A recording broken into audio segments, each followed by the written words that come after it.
سلامونه ملګرو، هله دا ټول به جوړ وروغ وای صحتمن وای متي الله زیرمل یم یو ځل بیا راغلایم د پرابلم سالوینګ ان پایثون د کورس 15 ویډیو ده.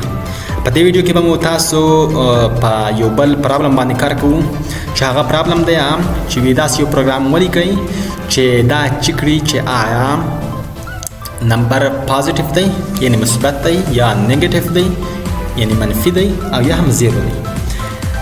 د دې لپاره راځم وی اس کوډ اوپن کوم. په وی اس کوډ کې ما یو فایل خسته دی د چک پازیټیو نیگیټیو او زیرو په نوم باندې.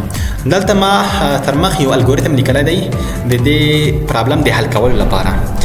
الګوریتم داسې دی چې لومړی پروګرام سٹارټ کوو، د هغې څخه وروسته موږ تاسو د یوزر څخه یو نمبر اخلو. یوزر څخه یو نمبر اخلو، بیا دا چې کوو چې آیا دا نمبر کله صفر څخه لوی و نو دا پازیټیو دی او که له صفر څخه کوچنی و نو نیگیټیو دی. په دغه هر څوک پوهېږي خو اصلا دغه الګوریتم ډېر زموږ سره کار اسانه کوي. او که چېرته دغه دواړو صدق ونه کړو نو معلومه خبر ده چې زیرو به وي. راځو په کوډ باندې پیل کوو. لومړی موږ تاسو انپوټ د یوزر څخه چې خلو نو تاسو یې لپاره یو فنکشن ویلی وه چې انپوټ په نوم باندې سمه ده. په دغه انپوټ فنکشن کې یوزر ته وایي چې آیا یو نمبر مطلب ته اډ کړه. انټر ا نمبر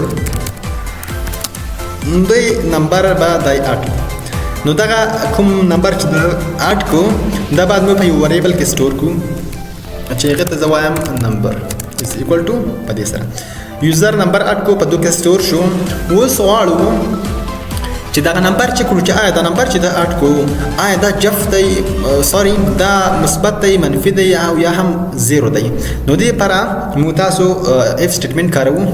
په دې ډول کاروو چې اف که چېرته دغه نمبر چې کوم دی دا از مطلب لوی له صفر شو لوی له صفر شو موږ ته ساده پرنټ کړه چې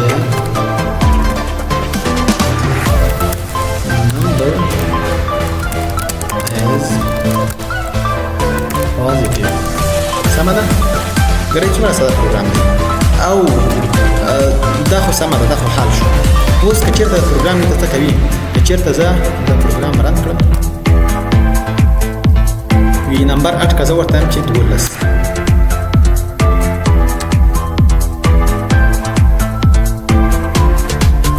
مشکل څه ده؟ بعضې مشکلات دي چې زه په پروګرام کې وار دی واره مطلب ډایرکټ نه حل کوم. د دې لپاره چې تاسو بیا وروسته تاسو ته مشکلات پیدا نه شي، تاسو مطلب هغه ستاسو توجه راجلب کړم. دلته موږ ته غلطي راکوي، دا انسټنټ چې دی دا سټرنګ دی انټیجر نه دی. نو سټرنګ لویه مساوي له صفر څخه نشي کېدلی ځکه چې انپوټ فنکشن چې کومه ده دغه نمبر کې چې کوم دا نمبر اډ کړو هغه انپوټ فنکشن بای ډیفالټ سټرنګ ریټرن کوي. نو دا ځان نشم منلی. نو دا انټیجر یا په فلوټ فنکشن کې اچوو تر څو ټایپ یې کنورټ کړو چاته نمبر ته یې کنورټ کړو.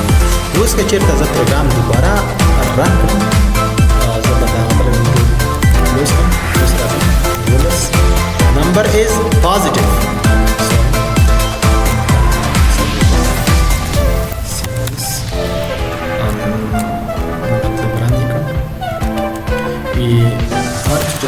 صفر لوی عدد نمبر از پازیټیو.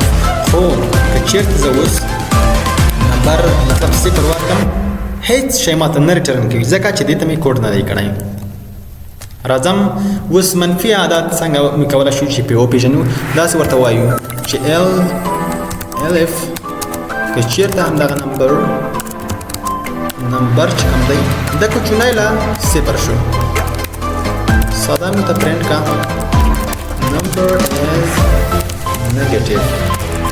سمه number is negative. بس دا کار هم وشو.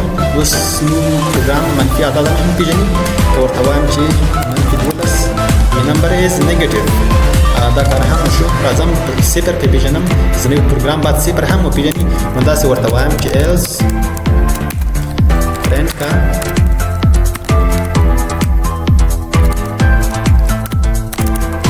number is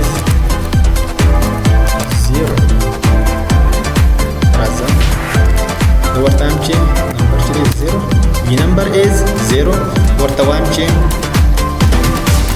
دا نمبر از پازیټیو دی که چیرته ورته وایم منفي عدد ورته ورکړم نمبر از نیگیټیو زموږ پرابلم ټول حل شو نو ملګرو هیله ده چې ویډیو مو خوښه شوې وي که ویډیو مو خوښه شوې وي نو هیله کوم لایک سبسکرایب او شیر یې کړئ د ملګرو سره او چینل سبسکرایب کړئ تر څو زما راتلونکي ویډیوګانې هم تاسو پورې په پوره خپل وخت سره پورې ورسي مننه ویډیو کتل نو په راتلونکي ویډیو کې به موږ تاسو په یو کیلکولیټر باندې کار کوو چې څنګه موږ تاسو کیلکولیټر جوړولی شو ماشین حساب په پښتو کې ورته وایو مننه خدای په امان خدای مو مل شه